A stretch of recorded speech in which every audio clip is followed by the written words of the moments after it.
This next segment contains content and themes that some listeners might find distressing. If you'd like to listen another time, head over to ondemand.4ZZFM.org.au/transmission. Take care of yourself and be kind to one another. At 4ZZZ, we acknowledge the traditional owners of the land on which we broadcast. We pay our respects to the elders past, present and emerging of the Turrbal and Jagera people.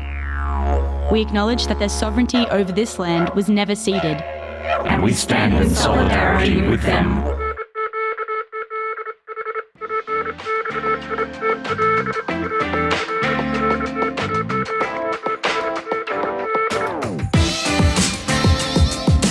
Transmission on 4ZZZ, amplifying the trans and gender diverse community of Meanjin, Brisbane and beyond. Hello, you're listening to Transmission on 4ZZZ. My name is Ez, I use he, him pronouns. My name is Bette, I use she, them pronouns. And, we've got a big episode lined up for you today. We'll be dissecting. More dissection. More dissection from Bette. Yes. So maybe when we get to that part, we'll give some trigger warnings. Yes. We're getting heavy again, people. I'm sorry. We are getting heavy again. And we've also got some news that's less heavy, but there are some heavy things in the news. Yes. Bit of both. A bit of both. Yeah, we'll try and sandwich it today. So the week in community, events and news. So first up, new research finds no athletic advantage for trans women. A major review published in the British Journal of Sports Medicine has found no significant athletic advantage for trans women compared with cisgender women after hormone therapy. Researchers analysed dozens of studies and found similar results in strength, endurance, and aerobic capacity between the two groups. The analysis showed that while trans women may retain slightly higher muscle mass, overall functional performance, the kind that determines sporting competitiveness, is comparable to cis women. The study, led by researchers at the University of Sao Paulo, reviewed more than 50 studies encompassing data from just a little under 6,500 individuals, including 3,000 trans women. This large-scale review examined a range of metrics, including body composition, strength measures, and cardiovascular fitness before and after hormone treatment. Experts say the findings challenge long-standing claims that transgender women have an inherent physical advantage in sport and highlight the need for evidence-based and inclusive policies as debate continues globally. New data released by the Good Law Project in the UK indicates a rise in suicides among transgender young people in England following restrictions on gender-affirming healthcare. Figures obtained through a Freedom of Information request show 46 deaths by suicide of trans under 18s between 2019 and 2025. The data shows a sharp increase in 2022-23, when suicides rose to 22 cases, about a 400% increase on previous years. The spike followed the first ban on puberty blockers after the Curabell court case, according to information from the NHS National Child Mortality Database. Campaigners say the findings raise concerns about the impact of healthcare policy, long waiting times and access to support for trans young people, while acknowledging suicide is complex and rarely caused by a single factor. I just want to add something here, as there was a report into this sponsored by the NHS. It was a very flimsy piece of research and it claimed that there had been no spike. So I'm going to be very curious to hear how the NHS try to cover their tracks on this How one. we justify the data. Lily Wachowski to executive produce new trans-led science fiction film. Filmmaker Lily Wachowski, also known as one half of the Wachowski sisters, whom you may know as directors and creators of the Matrix franchise, have signed on as executive producers of Dolls, a new sci-fi thriller directed by model and activist Gina Rosero. The short film.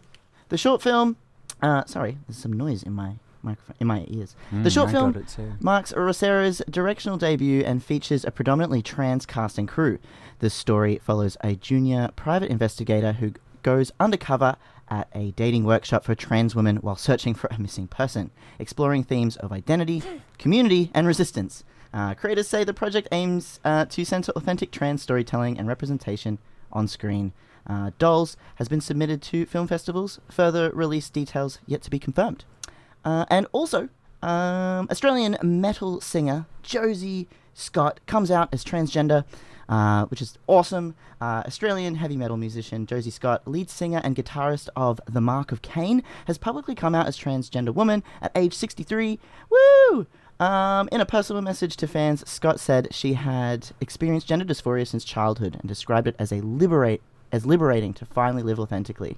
Scott, who co-founded the band in 1984, said a period of illness and reflection during the pandemic helped her decide to embrace her identity later in life. She also said themes of alienation and personal struggle are present in the band's music, which shaped part of her internal experience. She confirmed her transition will not change the band's direction, with plans to continue writing, recording and performing. Fans and fellow musicians have responded with strong messages of support. So that's so wonderful. Also Paris Hilton has a message for trans people. Really? Yeah, she said, keep shining, slaying and sliving. You're beautiful. Oh, that's sweet. Thanks, Paris. Coming up, if you are looking for something to do this Lovers' Day weekend coming up, or if you hate capitalism, fair enough. But if you are looking for somewhere to be, Pink Noise Valentine's Day at the Cave Inn, Saturday 14th of February from 6 p.m. It's completely free entry. Pink Noise Valentine's is a celebration of love, the myriad forms it takes, and the way it weaves throughout our lives. Songs of queer joy, romance, lust, friendship, family, heartbreak, and loss, filtered through the lens of our diverse community voices, and shot like an arrow into your heart. No matter who you love or how you express it, you're welcome here, and you are loved. Head to the Cave Inn, which is a fully wheelchair and disability-friendly venue with a fully accessible toilet on the ground floor, which is brand new. Go check it out. Go enjoy Pink Noise. Transmission. My name is Ez, he, him. Bette, she, they. And we're diving into... the Pathways program. The Pathways. Firstly, we should say, if you recognise this name, it's because this is, the Pathways trial, which is one of the components of the Pathways program, is the trial on puberty blockers that the Queensland government is waiting for, apparently, before they can give us an intelligent review and decide whether or not they're going to make puberty blockers accessible through the public system again. Right. So we're waiting until 2031, although I just heard yesterday that that's been extended quietly behind the scenes to 2032. Okay. Now, as we've said before, there could be an election before then, so who knows? But the government has the intention of waiting till 2032 before they're going to review whether or not they are going to make gender-affirming medical treatment available through the public system in Queensland again, and they're waiting for the outcome of this Pathways trial, which is part of the Pathways program, which comprises 5 different studies and costs £10 million.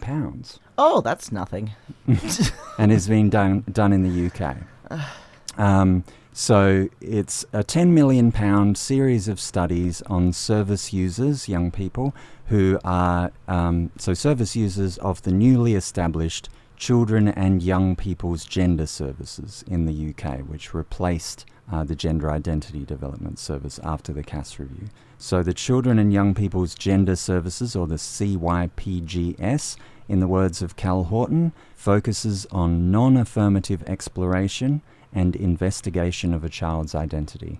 Right. And we're going to be referring to the fabulous Cal Horton throughout this episode. I was hoping to get Cal Horton on the show.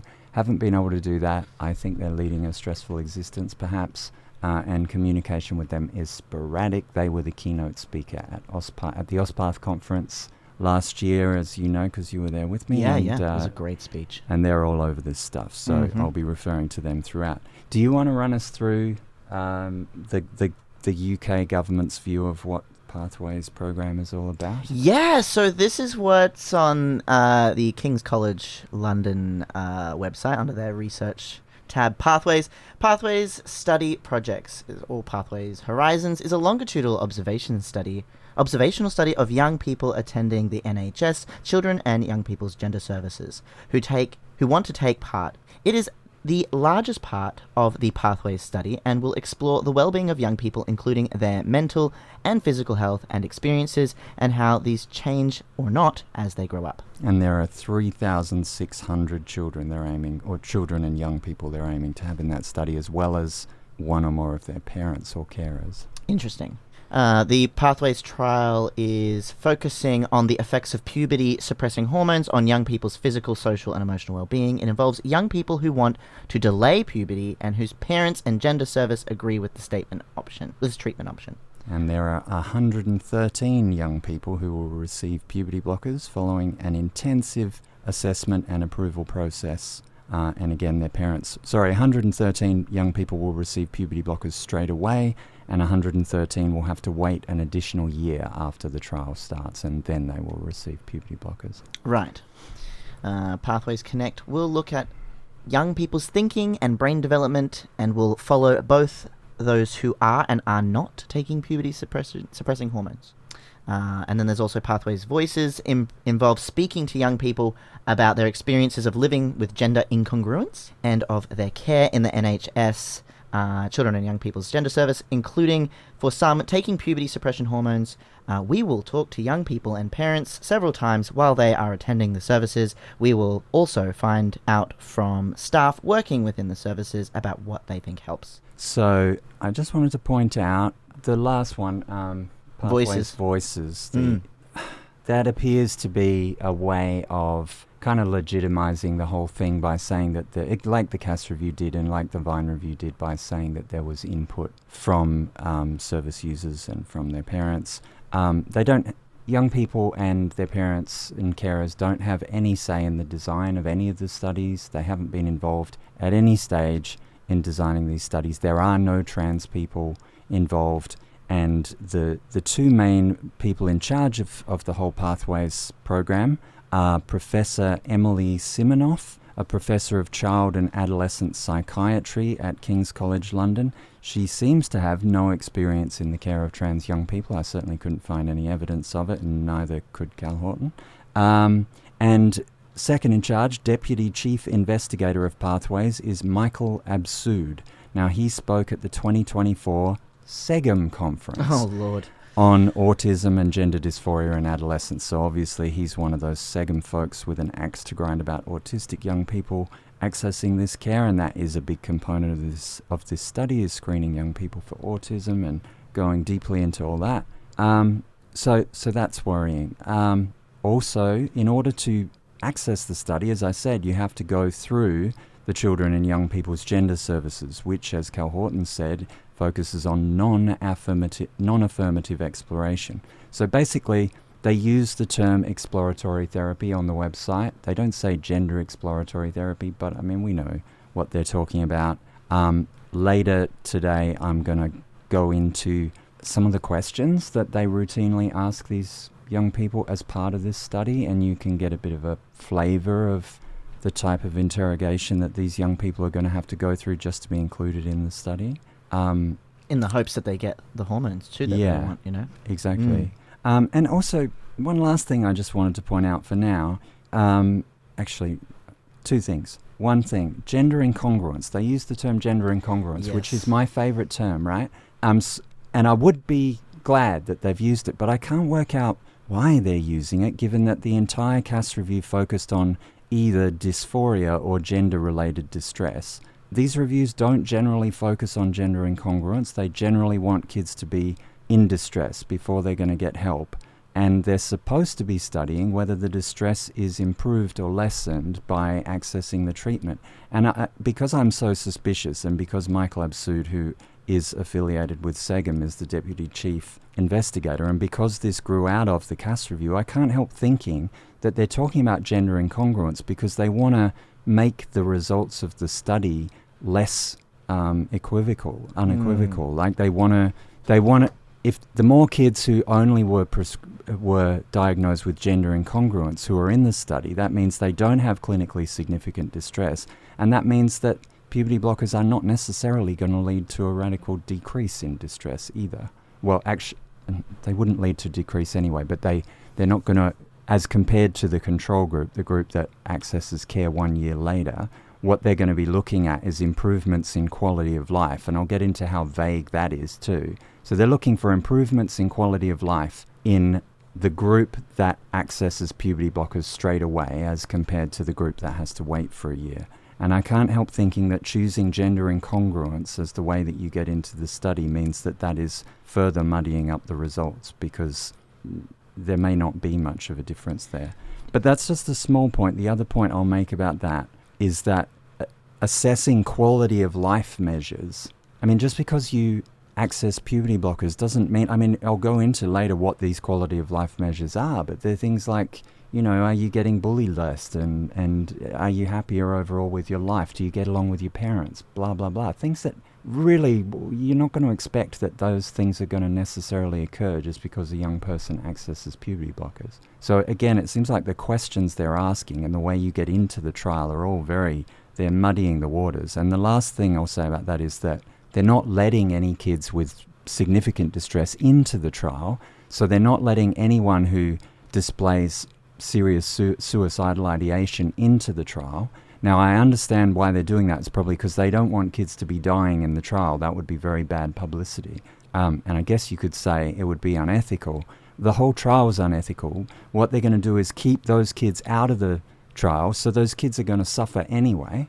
They're not going to be able to access puberty blockers, and we're not going to see reductions in suicidality in the group that gets the puberty blockers, because there's not going to be a whole lot of suicidality there to begin with. So it's another thing that they say they want to measure for, but the study is going to be incapable of measuring for. Does that all make sense? Yeah, no, it totally makes sense. It's also, it's like not just muddy the waters, it's like almost like they're cherry picking the kind of... Yeah. They're cherry picking, which is a really great way to manipulate a research into the outcome that you want. Yeah, and look, if I'm giving them the benefit of the doubt, I could say, well, they're just doing that because they don't want young people to die during the trial. But I could also say those young people, if they're going to die during the trial, they might die outside of the trial anyway, because you're not giving them the treatment that they need. And also, young people who are entering the trial who have to wait a year might... Yeah. Their suicide risk might change during that time too. That's true, but I guess they're trying to guard against the risk by leaving out the most, the most dysphoric and the kids that are suffering the most. Would make sense. But that will, I mean, it's not going to show a very meaningful result. So WPATH, EPATH, that's the European version of WPATH, and USPATH issued a joint statement of their concerns. Yes, they did. So EPATH, is that Europe? Yeah. Yeah, EuroPath, and WPATH is the World Professional Association for Transgender Health, and the US. Yeah. And so regarding the UK Pathways trial, so EPATH has joined WPATH and OSPATH in issuing a joint holding statement outlining significant ethical concerns regarding the UK government's proposed Pathways randomised controlled trial on gender-affirming care for adolescents. As organisers dedicated to advancing high-quality, evidence-based transgender healthcare, we fully support rigorous research. However, the current Pathways study design raises several issues that conflict with internationally recognised ethical standards for clinical research and adolescents' care. Key concerns highlighted in the statement. 1. Risk of coercion and compromised informed consent. The proposed model links access to gender-affirming care with participation in the study. This structure risks undermining voluntary informed consent by placing young people and their families in a position where declining participation may limit access to clinically indicated treatment. I just want to elaborate on that too. So the healthcare ethics professor Simona Giordano, who I've mentioned on the show before, testified recently to the Women's Inequality Committee on the harms of this study. This was in the UK. And she said there is a risk that NHS England will violate fundamental principles contained in virtually all declarations and conventions on human rights as they apply to participation in research. So the 2005 Oviedo Convention, I don't know if I'm saying that right, on human rights and biomedicine says that the persons being asked to participate in a research project shall be informed of their right to refuse consent or to withdraw consent at any time without being subject to any form of discrimination, in particular regarding the right to medical care. And if listeners aren't sure why we're going on about this right now, maybe we didn't make clear earlier, puberty blockers are outlawed for transgender young people in the UK at the moment, except through this trial. So this is a coercive trial. This is the only way you can get this clinically necessary care. Please go on. So that was the first one, risk of coercion and compromised informed consent. The second concern highlighted in the statement is delayed access to medically necessary care. The study design includes a delaying or restricting puberty-blocking treatment for adolescents who could meet clinical criteria. Such delays may prioritize research objectives over patient well-being and contradict established clinical guidelines. So that's not great. No. And then the third one is ethical and clinical issues with late initiation of puberty blockers. So initiating puberty blockers later in adolescence introduces additional risks and may not align with the best practice care pathways. Actually, I want to say something about that too. I'm just trying to find where I wrote the age that these young people are going to be. It's something like age of 12 to 15 and 11 months or something. Okay. So as we've said on the last show that we did on the Vine review, there are all these UK studies that include young people who started puberty blockers at age 16. It's recommended that young people start in tanner stage 2. So that is roughly when they're about 12 years old on average, I would say. The Pathways trial says anyone between tanner stage 2 and 5. Now, I don't have any idea. Again, I feel like, is this Michael Absoud just making sure that the data is completely useless? I don't understand. Yeah. Again, it's muddying the waters, right? Yeah, totally. So anyway. Yeah. And the fourth note or key concern highlighted in the statement, so there's 5 in total. The fourth one is need for meaningful inclusion of lived experience. The statement calls for the integration of transgender adolescents, their families, and community stakeholders in the design and governance of any research that directly affects them. Patient-reported outcomes and lived experience must be central to ethical and effective study design. We know this to be true in a myriad of different communities, and not just with trans people. Yeah. And the final key concern is no single study should determine access to care.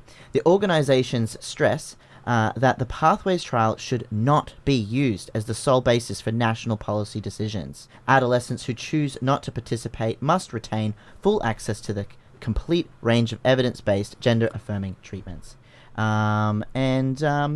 Yeah, we're going to touch real briefly on some more things to do with this Pathways trial that's in the UK. Is it going to be briefly? Doesn't feel briefly. Yeah. So I talked about the quality of life metric that they're using to assess, as it's the primary outcome measure in the Pathways trial.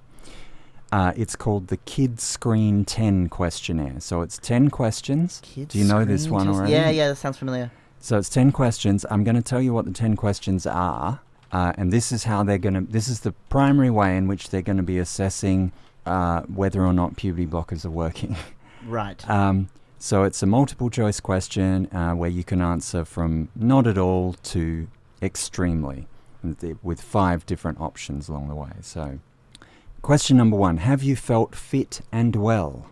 Not at all, slightly, moderately, very, extremely. 2, have you felt full of energy? 3, have you felt sad? 4, have you felt lonely? 5, have you had enough time for yourself? 6, have you been able to do the things that you want to do in your free time? 7, have your parents treated you fairly? 8, have you had fun with your friends? 9, have you got on well at school? 10, have you been able to pay attention? Like, I'm almost laughing at how absurd this is. I don't actually know. I mean, I guess this peripherally has something to do with good mental health, right? Yeah. But like, have your parents treated you fairly? I mean, like, that's a bit of a lottery. Like, did you get good parents or bad ones? How's puberty blockers going to change whether your parents treat you fairly? I have no idea. Have you been able to do the things that you want to do in your free time? Well, these are teenagers. They're going to school in the UK and they're trans. And schools in the UK are completely transphobic at the moment. So, no, they haven't been able to do what they want to do in their free time. If we think broadly about teenagers, like, there's a bunch of teenagers, regardless of gender or dysphoria or anything, who'd be like, no, I don't get to do what I want to do because I want to do what I want to do because I'm a teenager. And I don't feel full of energy because I've got to do 6.5 hours of complete nonsense at school while putting up with transphobic teachers and bullies. And then I have to come home and do my homework. Whether they're trans or not, they're not going to be necessarily full of energy. They're not necessarily going to be fit and well. I don't understand how any of these things have anything to do with getting treated with puberty blockers. Or like your teen years, full of fun and happiness, easy breezy. That's all I've ever heard. Yeah, totally. Oh, and then they have one last general question, which is, in general, how would you say your health is? Is it excellent, very good, fair, or poor? So, I don't know what this is all about. Anyway, I wanted to go into, and I might give a bit of a trigger warning here for transphobic health practices, just because this is a bit disturbing. Okay. I want to go into some of the secondary outcome measures in the Pathways trial. And these questionnaires are used all through Pathways Horizon, the big study with the 3,300 young people in it, young people and their parents. So all of the young people going through are getting asked all of these questions. And the most distressing, well, I don't know if this is the most distressing actually, but something quite distressing and distressing to me as an outsider anyway, is what they call the Utrecht Gender Dysphoria Scale. Gender Spectrum, UGDS-GS. Don't know what that means. I've never even heard this before. Oh, I guess I see what it means now. That's the abbreviation. Okay, so it's the Utrecht Gender Dysphoria Scale. Now, you've probably not heard of it because we wouldn't use it here because it's so antiquated. They have updated it a little bit from when it was first used last century, but not very much. So, hang on, where have it? Oh, there it is. Okay. So again, this is like a multiple choice where the young person can agree or disagree on a scale with these statements. So the statements are like, 1, I prefer to behave like my affirmed gender. Now you would think that would go for all trans people. We all prefer to behave like our affirmed genders, whatever that even means. 2, every time someone treats me like my assigned sex, I feel hurt. Again, sounds pretty universal. 3, it feels good to live as my affirmed gender. 4, I always want to be treated like my affirmed gender. A life in my affirmed gender is more attractive for me than a life in my assigned sex. You're getting the feeling, right? These are just, these are questions that basically are testing whether the young person is trans or not. Yeah. Like, why would they have got to this point? I feel unhappy when I have to behave like my assigned sex. It is uncomfortable to be sexual in my assigned sex. I wish I had been born as my affirmed gender. That is the essence of gender incongruence right there. So they're measuring Are you trans enough? On this scale. Yeah, that's what that is. And they're looking, I presume, since it's a gender dysphoria scale, I presume they're looking for reductions in it. Because they want to find out whether puberty blockers are a treatment for gender dysphoria. But you aren't going to get a reduction in I feel unhappy when I have to behave like my assigned sex, or I wish I had been born as my affirmed gender. As Cal Horton made the point on a while ago when GIDS, the previous UK gender clinic, the Gender Identity Development Service, used this scale in a study on puberty blockers to test whether or not young people had a reduction in gender dysphoria. And they found they didn't have a meaningful reduction in gender dysphoria, no surprise, because with questions like, I hate my birth-assigned sex, or I feel unhappy when someone misgenders me, how on earth is puberty blockers going to affect that? Nothing's going to affect that. They're not correlated. They're completely separate. And basically, as Cal Horton says, if you are measuring the effect of puberty blockers on this scale, what you're basically asking is, do puberty blockers convert trans kids into cis kids? Do puberty blockers, quote-unquote, cure transness? Obviously they don't. There's no reason why they would, because nothing does. So this is, again, a completely meaningless, at best, scale to be measuring outcomes on. And at worst, it basically is setting the trial up to fail, because it's saying that if you don't improve on the gender dysphoria scale, a scale on which no trans person is ever going to improve. So it is another corrupt does trial. Seem to be. Yeah. Then we have some other questionnaires that these poor young people have to go through. So we have like the romantic relations questionnaire. Oh no. Now this one, I have no idea how this is relevant, but it's the questions are like, in the past 30 days, have you hugged anyone? Have you held hands? Have you spent time alone? Have you kissed? Have you been kissed by anybody? Have you cuddled? Have you lain down together? Has someone put their hands under your clothing? I'm going to cry in a minute. Have you put your hands under someone else's clothing? Have you been undressed with your genitals showing? Have you touched or fondled someone's private parts? I'm glad I gave a trigger. Trigger warning. Has someone touched or fondled your genitals? Have you performed oral sex? Has someone performed oral sex on you, and have you had sex? How are these relevant? Like, how are any of these questions relevant? This is a disgusting way to treat children. I have absolutely no idea, and they're forcing these kids to answer these questions. Surely this violates some kind of human rights. Well, I mean, as we heard, the coercive nature of the trial violates many European conventions. I don't know about this part. I mean, this is just like I can't see any reason to ask any child these questions. And keep in mind, this is for young people 12 years and older. Yeah, so you're going to be asking a 12-year-old, and this is not optional. This is just part of the study. Have you performed oral sex? You want to ask that to a 12-year-old anyway? But also, you're asking these questions in a situation where they're under duress, where they're trying to access something that would help them hopefully become the person that they feel most comfortable being. Exactly. It's an interrogation. It's so unethical. It is. And anyone asking children these questions, I would be asking about who the hell they are. Yeah. Because it's just such an appropriate thing to talk to. I know. Sorry, everyone. Sorry for bringing that up. I just felt like it had to be said. Keep in mind... But this is what trans kids are going through, in case you're wondering. This is what trans kids are going through in the UK right now. But keep in mind also, this is what our government here is claiming is going to give the best evidence ever seen.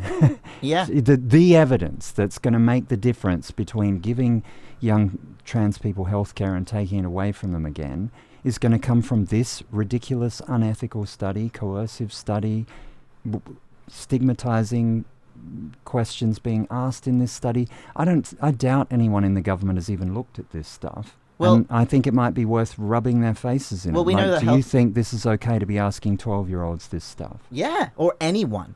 Anyone. I think, we know that the current government doesn't read this stuff because it didn't he's not even taking any of the medical research that that the health minister issued. He issued for some research, and he got the research, and then he's completely ignored all the advice from his own inquiry. Yeah. This is not a government who is using research, any kind of quality research, peer-reviewed and checked and everything research. It doesn't matter, because this isn't about healthcare. This is about political agenda. Yeah. Yeah. So I'm going to skim through this one because this is 118 questions. Don't worry, I'm not going to get anywhere near reading them all out. 118 questions from the child behavior checklist. So the parent and the child fills this one out. I'll just pick out a few choice ones. So does your child deliberately harm themselves or attempt suicide? Again, you ask the question, do you deliberately try to hurt or kill yourself? That's the phrasing. Gosh. Would you rather be alone than with others? So a lot of these questions are like, again, do you agree with this statement or not? So one of them is, I am not liked by other kids. So talk about a deficit model. There's so many of these questions. I physically attack people. Does your child physically attack people? Does your child play with their own sex parts in public? What? How is that relevant? Does your child play with their own sex parts too much? What? Why are these even questions we're asking 12-year-olds? I have no idea. Does your child have sexual problems? And I'm assuming that all these questions are broken up into different aspects of this child's social life and personal life, and 118. So 118, that's a lot. They're not actually categorized. They're just randomly listed. All these, some of them are so bizarre as well. Like earlier, there's one that I highlighted. It says, does your child do bowel movements? What? Hang on. Does your child do bowel movements outside of the toilet? Like, why are we asking this? I don't understand. Why is that relevant? I don't know. Why is that? Is your child cruel to animals? Oh my gosh. Cruelty, bullying, or meanness to others? These sound like questions that I'm gonna find a psychiatrist, and we're gonna bring them in, and we're gonna have a Yeah, chat ask about. them Can why. you weigh in on what circumstances as a psychiatrist would you ask young people these questions? Because I just, or adults, you know, like. Well, I'm imagining it definitely wouldn't be just because you're going to give them puberty blockers. Like, why? I scream a lot. I set fires. Okay. I think about killing myself again.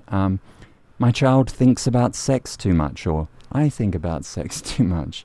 My child wets themselves during the day. My child wets the bed. What about a question that's like, how do you feel when you wear the clothes of your opposite sex sign of birth? Like, those are the questions that we should be asking. Like, be specific. If you want a study to have outcomes relating to the thing that you're supposed to be studying, then ask questions related to that. Well, and also, if you want to find out about a child's mental health, does it have to be taking such a deficit approach? Like, instead of saying, I think you'll know where their mental health is. Instead of saying, do you agree with this statement? I am not liked by other kids. Couldn't you just say, hey, do you have some good friends at school or something like that? Like, wait, it's just, I don't know. It's all sorts of wrong.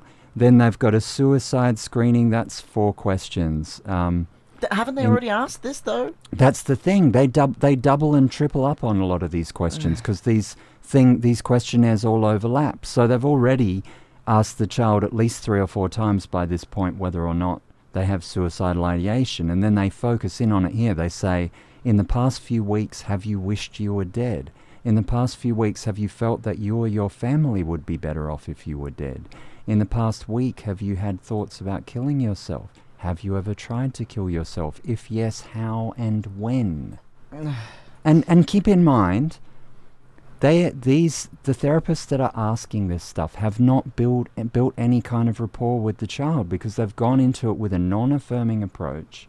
A lot of them, as we'll hear a bit later from Cal Horton in a qualitative study that they did, a lot of the parents and the young people get the impression when they go into these clinics that the psychiatrist that's assessing them doesn't even believe that a trans child is a real thing.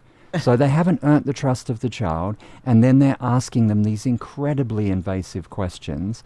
Meanwhile, the children are sitting in a semicircle with 5 healthcare professionals alone, grilling them with a bunch of these questions and taking notes, all 5 of these people taking notes on clipboards. Then they're separated from their parent and grilled some more. Yeah, these are really... these are inappropriate things to be asking children. This is like an interrogation.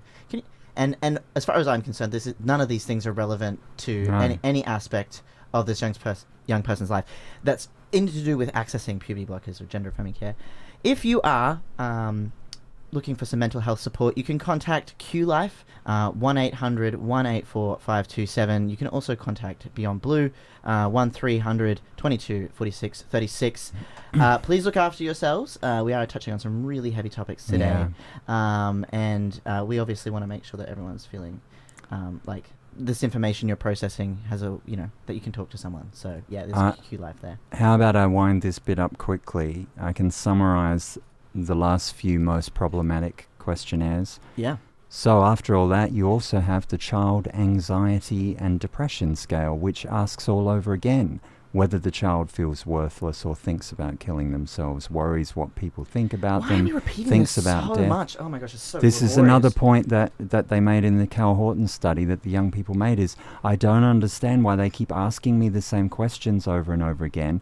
One of the young people said it seems like they're checking for a counterfeit coin. It's like they're checking whether my transness is counterfeit, and the way they do that is just to grill me over and over and over again with the same until you questions. answer wrong and they go, ha! Yeah, I got you. exactly. Well, actually, someone just messaged in saying, it sounds like, Danny, thank you for messaging in, sounds like it's a list to determine a sociopath. It does, doesn't it? It does. And then you've got the body image scale. Now this one, sorry people, another trigger warning. How can I mean, if you're trans and you don't like being asked invasive questions about your body, maybe just turn the radio down for a sec. Very briefly, the body image scale asks, how happy are you with? And then it lists 33 body parts. So you're supposed to say whether you're happy or not with these body parts. And the body parts include penis, clitoris, testes, ovaries, scrotum, vagina. Right. Again, you're asking children this. Then you've got the parental attitudes of gender expansiveness scale for youth. So it asks parents if they're ashamed of their child. Do they advocate for their child?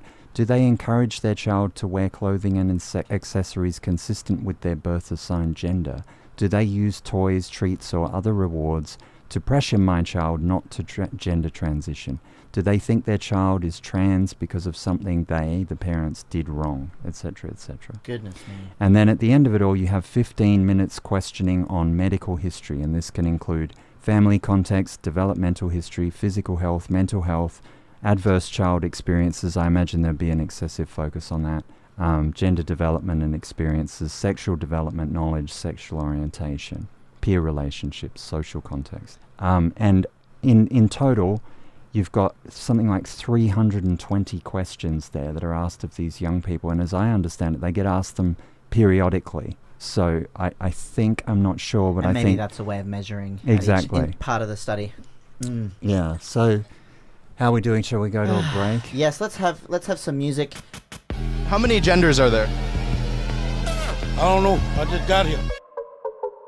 You're listening to Transmission on 4ZZZ. My name is Ez, he, him.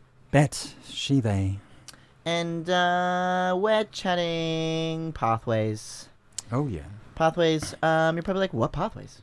The Pathways program. Pathways program by the...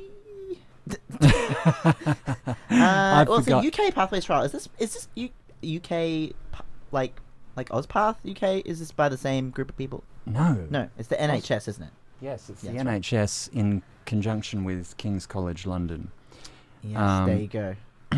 Which is the study that Queensland Health Minister Tim Nicholls is relying on to determine whether he would like to allow puberty blockers to be accessed through the public health system again in 2032? Yeah. Supposedly. But really, he's just using it as an excuse to delay that decision. And ultimately, surely, I would imagine that the people in his party, who I presume are putting pressure on him about this because of their ideology, don't want this care ever to be made available in the public system again. So I think they're just playing for time. But I still think it's worth talking about it so that we can call them out on this maneuver. Yeah, definitely. I wanted to talk about, so as I said earlier, that the way that young people get included in this study and this trial, so the broader study that just basically questions them endlessly for no reason, and then the trial where they have the chance to get on puberty blockers. Now, obviously, as we've said before, so that once they get on puberty blockers, half of them go on straight away and half of them wait for a year. And given that who waits for a year is chosen randomly by a computer, and given that the age range is 12 to 15 and 11 months or something like that, there's going to be some young people who are going to not get blockers, and they're going to be super annoyed, very sad. Physically upset. Yeah, they're going to be right. I mean, they could be anywhere within puberty, within that range. Like if we were focusing on Tanner stage 2, then some of them might still have some time, a little bit of time before all of the changes of puberty occur. But some of these young people are going to get there right when waiting a year is going to be the difference between no good outcomes and some good outcomes, right? Yeah. So, yeah, I would imagine there's going to be a high dropout rate, which would make the trial, again, useless. It would introduce a high risk of bias into the trial, and then they would say that, we're sorry, that the trial was inconclusive. But as we've said already, there are tons of other reasons why the trial might be inconclusive anyway. This entire trial is like the peak of medical gatekeeping. Yeah. That I've seen for young people, trans young people. So and it's about as confused as the Vine review in my mind. Like, it's hard to work out why have they designed it this way. One thing I've noticed is, at the moment in the UK, you've got people on our side, on the affirmation side, the trans side, who are complaining about the trial for all the reasons that you and me are complaining about it. But then you've also got, on the complete other side of the political spectrum, you've got hardcore TERFs, you've got Sex Matters and GenSpect and all these really transphobic orgs who are also complaining about the trial, saying that it's unethical, but for a completely different reason, because they think that puberty blockers are hugely dangerous, or they claim that they think that, and therefore they don't see that there should be a trial of them at all for that reason. But then in the middle you've got these kind of gender centrists, and so I'd put Hilary Cass in that, who wrote the Cass Review, in that category, and some of the politicians and some of the other physicians, presumably the ones who are doing this study, some of them are in this boat, where they genuinely seem to think that this study might be helpful, or maybe they know it won't be helpful, but they don't want to be as blatant as the out-and-out transphobes, and they want to give like a patina of respectability and medical credibility to this. I don't really understand, but it's like it's such a controversial thing, this trial, and everyone seems to have a different take on it. Oh, and it's just, this is not going to have... It's not going to please anyone, basically. No one wins. I did want to go in with what time we had left. I wanted to go into some of the qualitative research. So qualitative research is not about statistics so much, it's about having conversations. And so Cal Horton, again, one of my heroes, one of my research heroes, they're a non-binary parent of a trans young person. They're working in the UK. They've done a lot of qualitative research around puberty blockers and around accessing the NHS, and they did this in 2024. So this was when GIDS, the former clinic, was closed, and there was this new, even less affirming kind of treatment coming in the UK. And what they managed to do was they managed to talk to young people and parents who had been both involved in an affirmative form of care and a non-affirmative form of care. So apparently there was a clinic in Brighton, a gender clinic, that was still offering like an affirmative approach. And so some young people had the experience of going between a very non-affirming approach and a more affirming approach that we would recognize from so-called Australia. So in order to get in the trial and in the study, the pathway study in the first place, as I've said, young people have to go through the CYP-GS, the new gender clinic, and that, as Cal says, talks about things like careful exploration of the link between gender incongruence and coexisting mental health, neurodevelopmental and or personal, family or social complexities in children's lives. So in other words, it's a non-affirming approach that's looking for causes of transness, quote-unquote causes, the way you would if you were in SEGM or therapy first. It's the way you would if you were giving a young person so-called gender exploratory therapy. So the CYP-GS cautions about the potential harms of social transition. So this is Cass Review speak. They put conditions on when social transition can be supported, and they define it as a decision that needs clinical approval and oversight. And by the way, in the UK, it is still possible to have your young person taken away from you if you're seen as being too affirming, if you're a problem parent and that young. So they have safeguarding measures that come into this. The service describes a watchful approach, quote unquote, which Cal Horton says is a synonym for delayed transition and itself is recognized as a conversive approach. So some parents and young people who went through this service said it was, a parent said it was very probing and dismantling of somebody's identity and what they believe about themselves, and they feared it would be very damaging for their child. They felt their children were being scrutinized, questioned about their identity. One parent said, "When you're questioning your child from a position that questions whether trans identity even exists, which is what we're seeing when they refuse to use the term trans, somebody is going to sit in a room and question my child on her own. And if they don't truly believe that trans identity exists, my child is not safe to be in that room." No. And what that parent says there, this refusal to use the term trans, is happening all through UK policy at the moment, where they're not even, there's policy on young people in schools, and they're not even using the word trans. So they're cutting the T off of LGB in their policy. and they're talking about gender-confused children instead. Well, as we know, a lot of trans people are not confused at all about their gender. If anything, they're probably the most certain about their gender of any group of people, to be honest. Real. Someone's messaged in. Jason, thank you for messaging and saying, seriously, what kind of evil comes up with these questions? Yeah. Serious. It is evil. It is an evil thing to do.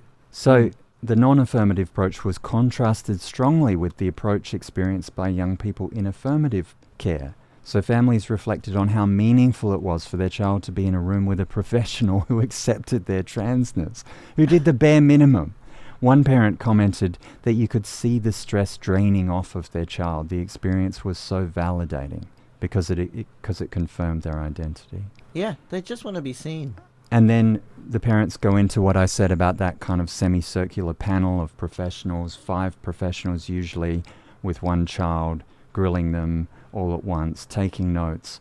The parents said you had a pediatrician, a social worker, a psychologist, a psychiatrist, someone else as well. All of them had notebooks and were scribbling down everything that we said. And none of them are lived experience, so none of these people are trans people, or necessarily have any experience with working with the trans or gender diverse community.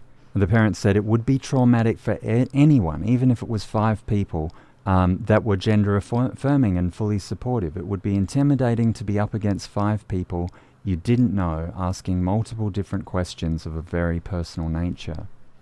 Young people were typically very anxious when visiting the new gender clinics, and that was exacerbated by pressure from the service to be interviewed away from their parent or carer. A parent described that experience. They said, then they separated us. My child's like, why am I going through this with these people that I don't even know? Because every time you go, the people change, and they always ask the same questions, and they're really weird questions. Weird is such a polite way of saying it. Yeah. A young person. Outrageous. A young person described this as probably the worst thing I've ever experienced. Gosh. Oh. And this actually comes back. This actually wraps around nicely to the key concerns that were highlighted in the statement from EPATH, WPATH, and USPATH, which was that this is ethically wrong, that this needs more lived experience involved with the study, that no single study like this should determine access to care. So it's a huge gatekeeping mechanism. And also the risk of coercion and compromised informed consent. Like, these young people are in an extremely they're in a hostile environment. Totally. They're in the enemy, Totally. In the field of war. Yeah. In the battlefield, they're on the enemy lines. Yeah. Alone, unsupported, and with no affirmation. Totally. So Cal said the most positive experience that any of the parents that they interviewed reported was that they didn't think the experience was harmful, but it also wasn't helpful. So this is the most neutral. positive. The most positive is neutral. And when asked why they were attending a service that wasn't helpful, the parents said that they were engaging as a defensive strategy in case their family was investigated for failure to engage. Wow. Several parents felt regret after going to the clinic that they had attended sessions at all that they felt had been harmful for their young person. One parent said, I feel really guilty that I went into that service. I've been really naive about the whole thing. I naively believed these people were there to help. Wow. Another parent, and this will be the last, I think, their young person was denied approval for endocrine care, and the parent had to completely hassle the service to try and see the case notes so that they could work out why the young person had been denied. And when they read the case notes, they said this. Well, firstly, they said that they bore no resemblance to what had actually happened in questioning. The parents said, we read it and I was just beside myself. It was like a witch hunt on me. He was basically just saying that I've forced being trans on my daughter. I've made her trans, and that we're too influenced by the LGBT community. They were really preoccupied with the fact that I've got an adult trans friend and that my child confides in her and talks to her. They asked me so many questions about this trans person, which I also found really offensive. It's like it's okay if she's talking to a cisgender person, but if she's talking to a trans person, they're clearly trying to influence her. Gosh, trans people just want to go to work and go home and live their life. Actually, one last one. A young person said, and this is possibly will make me cry again. They were always very like, you're not displaying enough distress or gender dysphoria. In my final session, I was screaming at the guy. I was crying, and I was like, are you happy now? Wow. And this is what I've been saying. This is what an emphasis on dysphoria over incongruence, which is what we're getting in all of these healthcare services. And ironically, obviously within the service, they're emphasizing you have to be distressed to get help. But they're framing the study with gender incongruence, which doesn't require distress. Now, either that's idiocy or that's deliberate. I can't work it out. Do you want to hear what Cal Horton says? Yeah, let's And then we'll pivot wrap to it up. Cal, because we love Cal. I'm just going to read out something that Cal Horton wrote. I actually edited together a couple of different statements that they had. In spite of hundreds of questions, pages of spreadsheets, and millions of pounds, this research will not answer questions that would be useful for a health service to know the answer to. Questions like, what are the things that make life harder for a trans child? What are the things that improve things for trans children? The research isn't answering these questions because we already know most of the answers. And our NHS and our government and our country does not like the answers to those questions because they don't care about whether trans kids have a tough life. They don't want to help trans kids at all. That is not the purpose of this service. It is a service to quote-unquote study trans kids, to delay trans kids, and through delay to convert trans kids, pushing them to suppress their identity, to give up their fight, to think of themselves as a problem, as broken, pushing them to give up even thinking that they matter or have rights. I will have no patience for any folks who in 2025 naively stumble into roles that provide a veneer of trans engagement to this harmful NHS trial. There is no space for trans and LGBT civil society pretending to be naive about the harm and unethical nature of this current study. We need trans leadership in trans children's healthcare, in all trans healthcare. Nothing about us without us, and that means genuine influence and power across healthcare design and management structures, not relegation to quote-unquote lived experience panels that have no power to change and hold to account the fundamental and intentional failings of the whole approach. We need depathologization as a core principle. We need affirmative healthcare. Research should uphold children's rights. Research should not cause harm. Yeah, this is not something that this is not a way to treat anybody. This is definitely not a way to gatekeep, to continue to gatekeep children. We have a serious problem happening around the world with a crackdown on trans people. Such a small minority group of people we are. We're just trying to live our lives, and also this isn't just an attack on trans people; it's an attack on children, because it's such a vulnerable minority. If you are looking to continue to support the trans justice movement and support trans kids, a way that you can do that is you can follow a bunch of things on social media. You can head to Trans Justice Project on Instagram or Facebook, things like that. You can also head.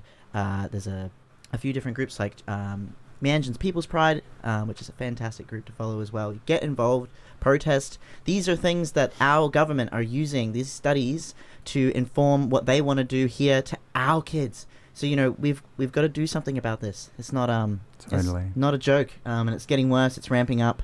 And if you're a parent out there, there's a new parent lobbying group. It's called Parents for Trans Kids Speak Up.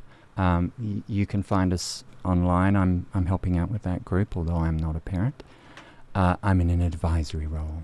Yes. You can also join the group Protect Trans Kids Queensland, which I administer on Facebook. You can get a lot of information there. Yeah. And we'll keep you updated about protests by those other groups as well, I'm sure. Yeah, we will keep you all in the loop. And for any mental health resources and support, please check out QLife, 1-800-184-527. They also have a web chat every day of the week from 3 o'clock till 9 o'clock at night. You can chat on the web chat. You can even call in. And you know what? QLife is great, but you know what? When I was going through a lot of dysphoria before I transitioned, I actually found Lifeline to be really incredibly helpful. Yeah, I've heard good things. Just a couple of times. Like, I would have called it every day for about 2 weeks, but and it is a bit of a lottery, but you can find some kind people there who who are affirming and will understand. Lifeline is 13 11 14. And if you want that number. I wanted to say one last thing about all of that stuff. Yeah. And that is, so I read out from Cal's study, which was basically focused on supportive parents and their young people. I just want people to imagine that you're a parent who's on the fence, and you don't, and you know, you've taken on a lot of disinformation, you don't know who to believe, and you go into that service and maybe you don't know, you haven't heard of Cal Horton. I mean, I imagine not that many people in the wider public have. And if you Google the Pathways trial right now, I tried it. Actually what I Googled, or I DuckDuckGo'd, was problems with the Pathways trial or you know, people complaining about the Pathway trial. I forget what the wording was that I used. And I got a whole lot of TERFs complaining that it was dangerous because puberty blockers are dangerous. I hardly even, that USPATH, EUPATH statement was way down in the list. So my point is, this is dangerous also because parents are going into this. Yeah. And even if their kids are not converted by it, the parents may well be converted to TERFdom or to anti-trans beliefs by going through all of that. So we'll put all the links to the things that you should definitely take a look at, including the research that we've been discussing today. Yeah, I've got a bunch of links. Yeah, we'll chuck that up on the Transmission socials and the podcast notes as well, and also on the 4ZZZ page for program pays for Tranzmission. We're going to head out of here. Nothing about us without us, please. Thank you so much for listening, and we'll see you all next week. Bye now. Bye. Thanks for listening to Tranzmission. Catch us every Monday live on 4ZZZ from 10 a.m. or listen to our podcast on the Community Radio Plus app.